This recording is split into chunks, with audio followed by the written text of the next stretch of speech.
വേളയിൽ വരമായി വന്നൊരു സന്ധ്യയിൽ മനമേ നീ പാടൂ പ്രേമാർദ്രം. ആദ്യം നീ ഒരിക്കൽ ഒരുമിച്ച് കഴിക്കാലോ. സാരല്ല, നിങ്ങൾ കഴിക്ക. ഞാൻ വാരി തരട്ടെ.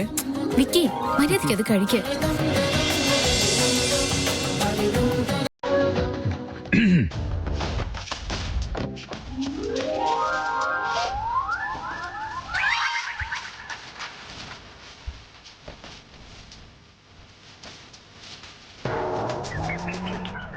ചേട്ടാ, ഒരു കാര്യം അറിയോ?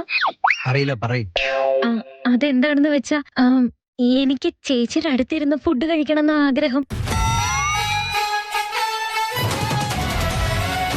അയ്യോ, അതാണോ? നീ ചേച്ചിയുടെ അടുത്തല്ല, തലയിൽ വേണമെങ്കിലും കയറിയിരുന്നു. വേണമെങ്കിലേ ഈ ടേബിളിന്റെ പുറത്തും കയറിയിരുന്നു.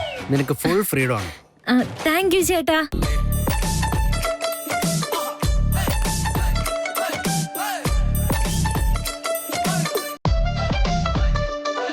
സത്യത്തിൽ ഇവർക്ക് രണ്ടുപേർക്കിടയിൽ ഒരുപാട് ഡെവലപ്മെന്റ്സ് ഉണ്ടായിട്ടുണ്ട്.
ഇന്നാരെയാണോ ഞാൻ കണി കണ്ടത്? ഞാൻ ആരെയാണോ കാണരുതെന്ന് വിചാരിച്ചത്, അവർ തന്നെ എന്റെ മുന്നിൽ വന്ന് ചിരിച്ചുകൊണ്ട് നിൽക്കുകയല്ലേ. ഞാനിതെങ്ങനെ സഹിക്കുന്നത്? 2 അല്ല 3 മുഖങ്ങളുണ്ട് മാതാശ്രീ.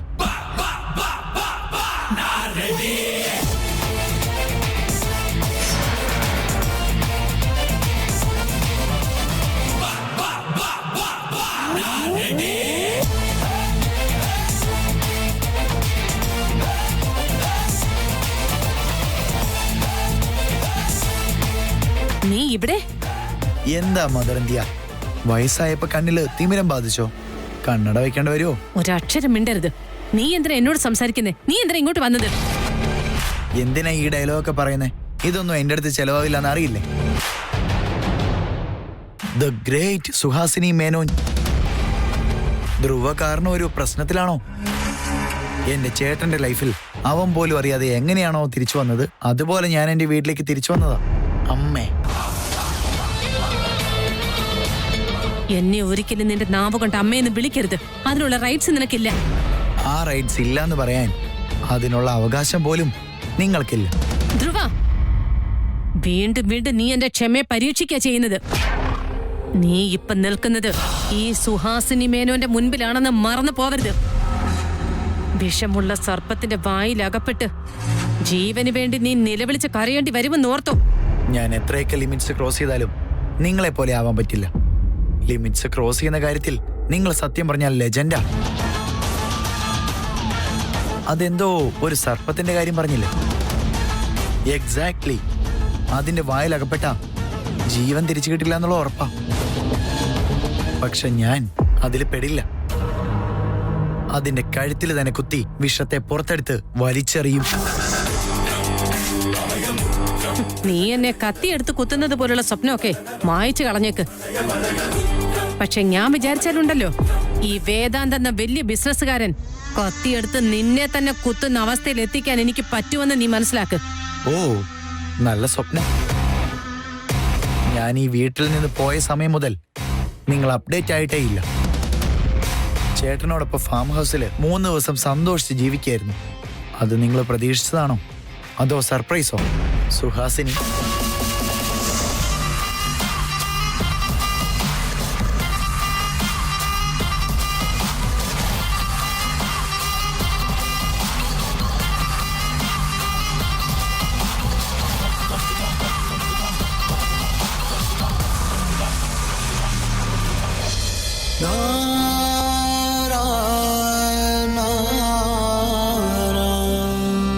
നമ്മുടെ സ്നേഹത്തിന്റെ കാര്യം എല്ലാവർക്കും അറിയായിരുന്നെങ്കിൽ നമുക്ക് ഒരുമിച്ചിരുന്ന് ഭക്ഷണം കഴിക്കായിരുന്നു അല്ലേ?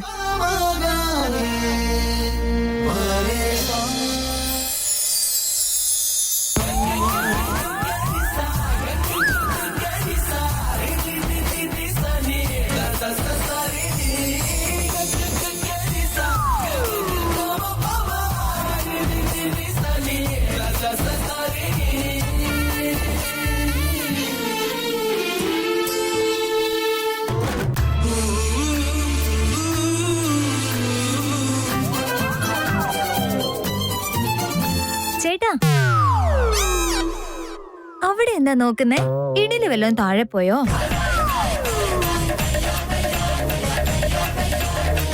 അയ്യോ ചേച്ചേ, ഇഡലി എങ്ങനെയാ താഴെ പോവാ? ഞാനേ ചെയർ കറക്റ്റാന്ന് നോക്കിയതാ. ചെയർ ശരിയാണോ നോക്കാൻ ടേബിളിന്റെ അടിയിലേക്ക് എന്തിനാ നോക്കുന്നേ? അത് കറക്റ്റ് ആയിട്ട് ഇട്ടിരുന്നാ പോരെ. നീ നിന്റെ പ്ലേറ്റ് നോക്കി കഴിക്കാതെ എന്നെ എന്തിനാ നോക്കിയിരിക്കുന്നത്? എപ്പോ നോക്കിയാലും സംശയം നിനക്ക്. എന്റെ ചെയർ ഒന്ന് കറക്റ്റ് ചെയ്യാൻ വേണ്ടി ഇത്ര എക്സ്പ്ലനേഷൻ ഒക്കെ വേണോ? ആദ്യ ചേട്ടൻ ഇഷ്ടം പോലെ ഇരുന്നോട്ടെ, എന്നെ പോലെ മര്യാദക്കിരുന്ന് കഴിക്കും. നീ എങ്ങനെ കഴിക്കുന്നെന്ന് ഞാൻ കണ്ടോണ്ടിരിക്കുക. മിണ്ടാതിരുന്നോ. ഓവറാണെന്നാണോ? സാറില്ല, വിട്ടേക്ക്, ഒരു പ്രശ്നമില്ല. ഞാനൊന്നും പറഞ്ഞ ആർക്കും ഇഷ്ടപ്പെടില്ലല്ലോ. സൈലന്റ് ആയിട്ട് ഇരിക്കുന്നത് നല്ലത്. വെറുതെ പറയുന്നല്ലോ, വെറുതെ ശല്യം ചെയ്യുന്നതല്ലേ. എല്ലാത്തിനും പുറകെ നടന്ന എങ്ങനെയാ? പാവം വേദാന്ത്.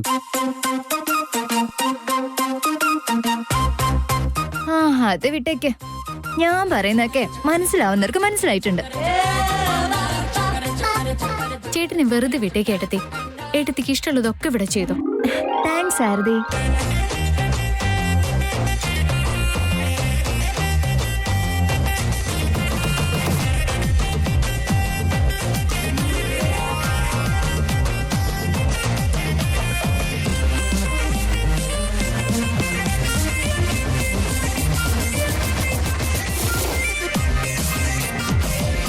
ഇവർക്കിടയിൽ കാര്യമായിട്ടെന്തോ നടക്കുന്നെന്ന് ഉറപ്പാ.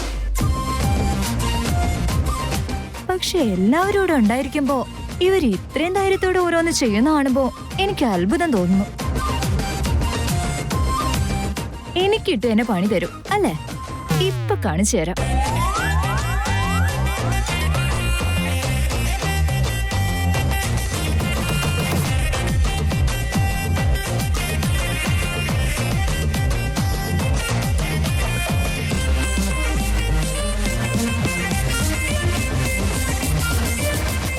നിങ്ങളുടെ മുഖം കാണുമ്പോ ദേഷ്യപ്പെടണോ വിഷമിക്കണോ എന്ന് എനിക്ക് തന്നെ അറിയില്ല.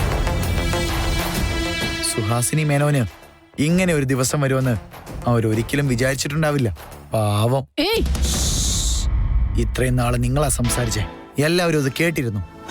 ഇപ്പൊ എല്ലാം മാറിക്കഴിഞ്ഞു. ആരുടെയെങ്കിലും സ്വന്തക്കാരെ തട്ടിയെടുത്ത് നിങ്ങൾ പാവ കളിപ്പിച്ച് നിങ്ങളുടെ ഇഷ്ടത്തിന് നടത്തിയിരുന്നു. ആ കൺട്രോളിംഗ് ഒക്കെ നിങ്ങൾ ഒരുപാട് ഇഷ്ടപ്പെട്ടിരുന്നു അല്ലേ? പക്ഷെ ഇനി മുതൽ അതൊന്നും നടക്കാൻ പോകുന്നില്ല. നിങ്ങൾ വീട്ടിൽ നിന്ന് പുറത്താക്കിയ പുകഞ്ഞ പുള്ളിയായ ധ്രുവന്റെ കൂടെ നിങ്ങളുടെ സ്നേഹപുത്രനായ വേദാന്ത് ഹോളിഡേ ആഘോഷിച്ചിട്ട് വന്നു എന്നത് കേൾക്കുമ്പോൾ തന്നെ നിങ്ങളുടെ രക്തമൊക്കെ നന്നായിട്ട് തിളയ്ക്കുന്നുണ്ടാകും അല്ലേ? അത് ശരിക്കും സത്യം തന്നെയായിരിക്കും. സത്യം പറഞ്ഞ നിങ്ങളുടെ രക്തം തിളച്ച് പൊങ്ങണം.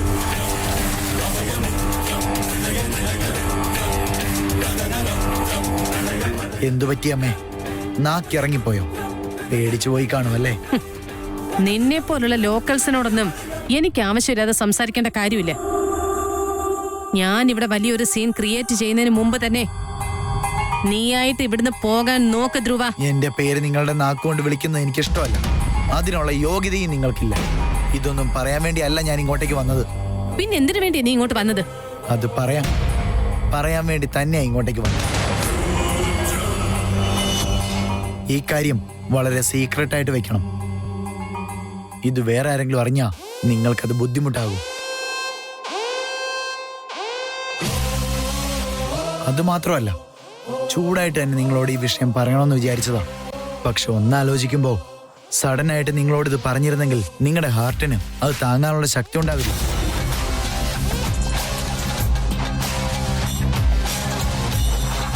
നിങ്ങൾക്ക് എന്തെങ്കിലും സംഭവിച്ചു കഴിഞ്ഞാൽ അത് നിങ്ങളുടെ കർമ്മഫലമാണെന്ന് ഞാൻ അങ്ങ് കരുതും. പക്ഷെ എന്റെ ചേട്ടൻ ഒരുപാട് വിഷമിക്കും. അതെനിക്ക് കാണാൻ കഴിയില്ല. അതുകൊണ്ട് ഒരു ചെറിയ ഹിന്റ് തരാൻ വേണ്ടിയാ ഞാൻ വന്നത്. എല്ലാം പറഞ്ഞതേ ഉള്ളൂ. But you don't worry about എന്റെ ചേട്ടൻ. ഇവൻ എന്തൊക്കെയാ പറയുന്നത്? നിങ്ങളുടെ ഗെയിം പ്ലാനിനനുസരിച്ചാ ചേട്ടൻ എന്നെ ഈ വീട്ടിൽ നിന്ന് പുറത്താക്കിയത്. കണ്ണിന് മുൻപിൽ വന്നു പോകരുതെന്നും പറഞ്ഞു. പക്ഷേ ഞാൻ പിന്നെയും വന്നു. ഞാൻ ചേട്ടത്തിയുടെ വീട്ടിലാണെന്ന് അറിഞ്ഞിട്ട് ആ വീട്ടിൽ ഇനി ഒരിക്കലും കാലെടുത്ത് കുത്തില്ല എന്നും പറഞ്ഞു. എന്നിട്ടോ ആ വീട്ടിലേക്കും വന്നു.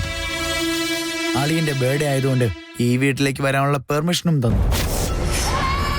അതുമാത്രമല്ല, ഫാം ഹൗസിൽ ചേട്ടന്റെ കൂടെ നന്നായി സമയം സ്പെൻഡ് ചെയ്തു. എത്ര നല്ല സ്റ്റോറി അല്ലേ? ഈ സ്റ്റോറിയുടെ അർത്ഥം ഒന്ന് മാത്രമാ. ഞാൻ ഇനി ഈ വീട്ടിലേക്ക് എന്നേക്കുമായി ജീവിക്കാൻ വരുന്ന സമയം അത്ര ദൂരമല്ല. ആ സമയം എണ്ണിക്കോ. ഞാൻ പോയിട്ട് വരാം. ഇനി അടുത്ത പ്രാവശ്യം ഞാൻ വരുമ്പോ ഫ്രണ്ട് ഡോറിലൂടെ വരും. വരട്ടെ?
ആദ്യ ചെയറിലിരുന്ന് ഇങ്ങനെ കുനിയല്ലേ? ഒരു സ്പൂൺ പിടിക്കാനുള്ള ശക്തിയില്ലേ?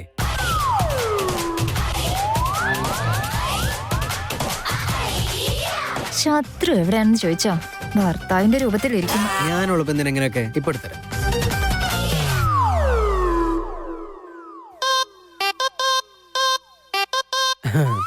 ആ സ്പൂണിൽ ഫുള്ള് പൊടിയായി. തൽക്കാലം ഇത് വെച്ച് അഡ്ജസ്റ്റ് ചെയ്യുന്നു. ഇതെടുക്കാൻ വേണ്ടിട്ടാണ് ഇത്രയും ബിൽഡപ്പ് ഉണ്ടാക്കിയത്. ഇത് ആദ്യമേ ചെയ്തൂടായിരുന്നോ സിദ്ധാർത്ഥേ? അതിന് ഞാനിപ്പോ എന്താ ചെയ്തേ? ചെയ്യാനുള്ളൊക്കെ ചെയ്തിട്ട് എന്ത് ചെയ്തു എന്ന് ചോദിക്കുന്നു. ഇരുന്ന് കഴിക്കും. ഒന്ന് പറയും ഒന്ന് ചെയ്യും. ഇവളുടെ മനസ്സിലെന്താണെന്ന് മനസ്സിലാവുന്നില്ലല്ലോ.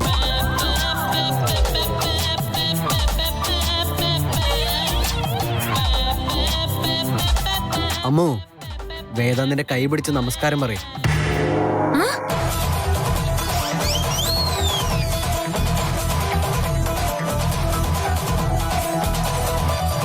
നമസ്കരിക്കാനോ? അതെന്തിനാ ചേട്ടാ? ഞാൻ സ്പൂൺ എടുക്കാൻ വേണ്ടി കുനിഞ്ഞപ്പോ നിന്റെ കാല് വേദാന്തിന്റെ കാലിലിരിക്കുന്നതാണ്.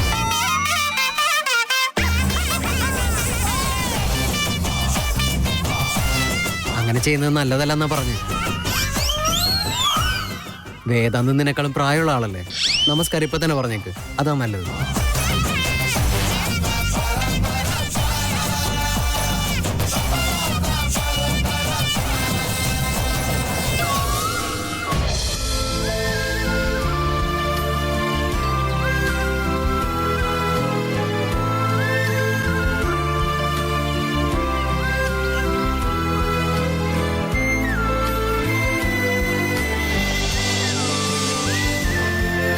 ഈ വീട്ടിലെ ഏറ്റവും വിചിത്രമായ പ്രോഡക്റ്റ് ഇത് തന്നെയാ. ഹായ് അതിഥി. ഹേയ് നിക്ക്, എനിക്ക് നിന്നോട് സംസാരിക്കാനുണ്ട്. പേഴ്സണലായിട്ടാ സംസാരിക്കാനുള്ളത്. അതെന്തായാലും പറഞ്ഞോ. പേഴ്സണൽ ആണെന്ന് പറഞ്ഞില്ലേ, ഇവിടെ എന്തായാലും വേണ്ട. മറ്റെങ്ങോട്ടും വരാൻ ഞാൻ ഉദ്ദേശിച്ചിട്ടില്ല. വീട്ടില് വേറെ ആരുമില്ല. എന്തായാലും പറഞ്ഞോ. എന്തായാലും നിങ്ങൾ എന്നെ ഒരു ജോക്കറായിട്ടല്ലേ കാണുന്നത്? കോമഡി കാണിക്കാൻ എന്തിനാ ഇത്ര privacy? Okay okay, cool down. ഇത്രയധികം ദേഷ്യപ്പെടുന്നത് ഹെൽത്തിന് നല്ലതല്ല. ഈ ലവ് ഒന്നും എനിക്ക് പണ്ടേ സെറ്റാവില്ല. സെറ്റാവില്ലെന്നോ? ഐ മീൻ, പെൺകുട്ടികൾ ഇങ്ങോട്ട് വന്ന് പ്രപ്പോസ് ചെയ്യുന്നൊന്നും എനിക്ക് തീരെ അറിയില്ലായിരുന്നു. ഇങ്ങനെ ഒരു ഇഷ്ടം ഉണ്ടാവുമെന്ന് അറിഞ്ഞിരുന്നെങ്കിൽ ഞാൻ നേരത്തെ എല്ലാം മാറ്റിയാനെ. എന്നാലും ഞാൻ വലിയൊരു ഹീറോയാണ്, കാണാൻ നല്ലതാണെന്നൊക്കെ പറഞ്ഞില്ലേ? ആ ഡയലോഗ്സിൽ എന്തായാലും എനിക്ക് അറ്റൻഷൻ കിട്ടി.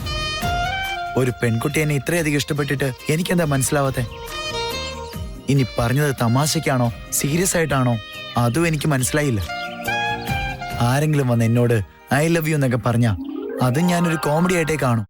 ആരെങ്കിലും വന്ന് എന്നോട് ഐ ലവ് യു എന്നൊക്കെ പറഞ്ഞാ അതും ഞാനൊരു കോമഡി ആയിട്ടേ കാണും. ആ പെൺകുട്ടിയാണെങ്കിൽ എന്നോട് അങ്ങനെയൊന്നും പെരുമാറിയിട്ടില്ല. നീ എന്നോട് അങ്ങനെ പറയുമെന്ന് ഞാൻ വിചാരിച്ചിട്ടില്ല. അല്ലാതെ ഞാൻ ആരുടെയും ഫീലിങ്സിനെ ഹേർട്ട് ചെയ്തിട്ടില്ല. നീ പറഞ്ഞത് തെറ്റാണെന്നും പറഞ്ഞിട്ടില്ല. നിനക്കെന്താണോ തോന്നിയത് അത് നീ പറഞ്ഞു. അതിലൊരു തെറ്റുമില്ല. പക്ഷേ നമ്മുടെ സിറ്റുവേഷൻ എന്താണെന്ന് നമ്മൾ അറിഞ്ഞിരിക്കണം. ഞാൻ പറഞ്ഞത് കേട്ട് ചിരിച്ചിട്ടാ എനിക്ക് വിഷമമായ. എന്റെ ഫീലിങ്സിനെ പറ്റി ഞാൻ പറയുമ്പോ നിങ്ങൾ കളിയാക്കുമായിരുന്നില്ലേ? അതിനർത്ഥം നിങ്ങൾ എന്നെ ഇൻസൾട്ട് ചെയ്തു എന്നല്ലേ? അല്ലല്ല, ഞാൻ അങ്ങനെയൊന്നും ഉദ്ദേശിച്ചിട്ടില്ല. നമ്മളെല്ലാരും പരസ്പരം കാണുന്നവരാണല്ലോ. മനുഷ്യരെല്ലാരും പല രീതിയിലല്ലേ ചിന്തിക്കുന്നത്. നീ കോളേജിൽ പഠിക്കുന്ന കുട്ടിയാ, ചെറിയ കുട്ടി, വോട്ടിടാൻ പോലും പോയിട്ടില്ല. ഇതൊക്കെ ഈ പ്രായത്തിൽ കോമൺ ആയിരിക്കും. പക്ഷെ ഇതൊന്നും ഫോളോ ചെയ്യേണ്ട സമയം ഇതല്ല. സത്യത്തിൽ ഇതുവരെ നിന്റെ ജീവിതം തുടങ്ങിയിട്ടേ ഇല്ല. കോളേജ് കഴിഞ്ഞ ശേഷമാ ശരിക്കും ജീവിതം ആരംഭിക്കുന്നത്, ലോകം എന്താണെന്ന് മനസ്സിലാകുന്നത്. ഇപ്പൊ നിനക്ക് എന്നോട് തോന്നിയത് ഒരിക്കലും ഒരു പ്രണയമല്ല. ഇത് ചിലപ്പോ ഇൻഫാക്ച്വേഷൻ ആയിരിക്കും, അല്ലെങ്കിൽ ജസ്റ്റ് അട്രാക്ഷൻ ആയിരിക്കാം. സോ ഞാനിത് വളരെ സീരിയസ് ആയിട്ട് എടുത്ത് മുന്നോട്ടുള്ള ജീവിതം മുഴുവൻ റിസ്ക് എടുക്കാൻ താല്പര്യപ്പെടുന്നേ ഇല്ല. എന്റെ മനസ്സിൽ എന്താണെന്ന് നിങ്ങൾക്ക് ഒരിക്കലും മനസ്സിലാവില്ല. എന്റെ ഫീലിങ്സ് എനിക്ക് നന്നായിട്ട് അറിയാം. ആഹാ, റൊമാൻറ്റിക് മൂവ്മെന്റ് എല്ലാം ഈ ലെവലിലേക്ക് നീങ്ങിയ കാര്യം ഞങ്ങൾ ആരും അറിഞ്ഞില്ലല്ലോ സിദ്ധാർത്ഥ്. ഓ ഓ അതാണോ ചേട്ടാ? അത് ആഹാരം കഴിക്കുന്നതിന്റെ ഇടയിൽ ബിസി ആയി പോയതാ, അറിഞ്ഞതേയില്ല. Sorry Vedant. It's really fine. It's fine Amulya. ആ റൗഡി കൊച്ചേ, ചേട്ടൻ നിന്നോട് നമസ്കാരം പറയാനാ പറഞ്ഞു, ഇങ്ങനെ കൈ പിടിച്ചിരിക്കാനല്ല.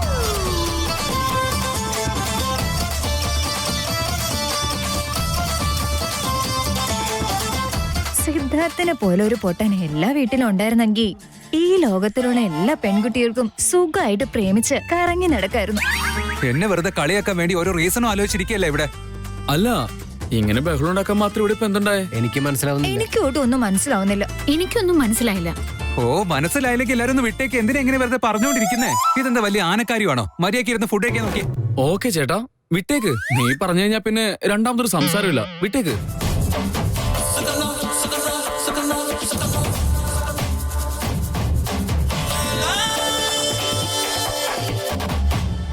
അമ്മു, ചേട്ടൻ നിന്നെയും ചേർത്ത് തന്നെ പറഞ്ഞത് മനസ്സിലായില്ലേ? കഴിച്ചോ.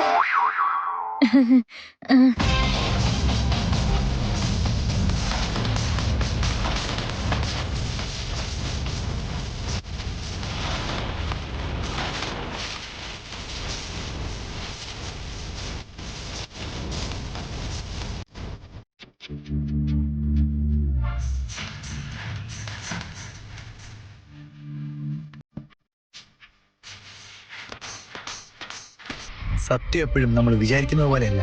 ഇന്ന് സത്യം തോന്നുന്നത് നാളെ കള്ളമായി മാറിയേക്കാം. അതെനിക്ക് ഉറപ്പാ. നീ ഇനി പുറത്തേക്ക് ഇറങ്ങുമ്പോൾ കൂടുതൽ ഓപ്ഷൻസ് ഉണ്ടായേക്കാം. അതെല്ലാം എക്സ്പ്ലോർ ചെയ്യണം. ലോകം മുഴുവനും കണ്ട് മനസ്സിലാക്കണം. നിങ്ങൾക്ക് ഇപ്പോഴും എന്റെ ജനറേഷനെ കുറിച്ച് ഒന്നും അറിയില്ല. ഞങ്ങളാരും ബ്ലാക്ക് ആൻഡ് വൈറ്റ് കാലത്തെ പോലെ മരം ചുറ്റി നടക്കുന്നവരല്ല. മനസ്സിൽ എന്തെങ്കിലും തോന്നിയാ പിന്നെ അത് 100 തവണ മനസ്സിലിട്ട് ആലോചിച്ചിരിക്കില്ല. സ്ട്രെയിറ്റ് ഫോർവേഡ് ആയിട്ട് അതങ്ങ് പറയും. നിങ്ങളിപ്പോ ഇൻഡയറക്റ്റ് ആയിട്ട് എന്നെ ഇഷ്ടമല്ലെന്ന് പറഞ്ഞില്ലേ? അത് നിങ്ങളുടെ ചോയ്സ്. അതിലെനിക്ക് യാതൊരു പ്രശ്നവുമില്ല. അല്ലാതെ നീ ലോകം കണ്ടിട്ടില്ല, നിനക്കൊരു എക്സ്പീരിയൻസും ഇല്ല, അങ്ങനെ കഥയൊന്നും പറയേണ്ട ആവശ്യമില്ല. അല്ല, ഇങ്ങനെയൊക്കെയാണെന്ന് നിങ്ങളോട് ആരാ പറഞ്ഞേ? എന്താണെന്ന് അറിയില്ല. സ്നേഹമാണോ അല്ലയോ എന്ന് നിങ്ങൾ അങ്ങ് തീരുമാനിച്ചു. പ്രണയം എന്ന് പറയുന്നത് അളന്നു തൂക്കി കേജിയും കിൻഡലും ആയിട്ട് വരുന്നൊന്നും അല്ല. അങ്ങനെയാണെന്ന് ഒരു തവണയല്ല എനിക്ക് ഫീൽ ചെയ്തത്. അതുകൊണ്ടാ പറഞ്ഞേ. അതും എനിക്ക് നേരിട്ട് പറയണമെന്ന് തോന്നി. നിങ്ങൾക്ക് അതിന് താല്പര്യമില്ലെങ്കിൽ അതങ്ങ് വിട്ടു കളഞ്ഞേക്കണം. മനസ്സിലായല്ലോ? ബൈ.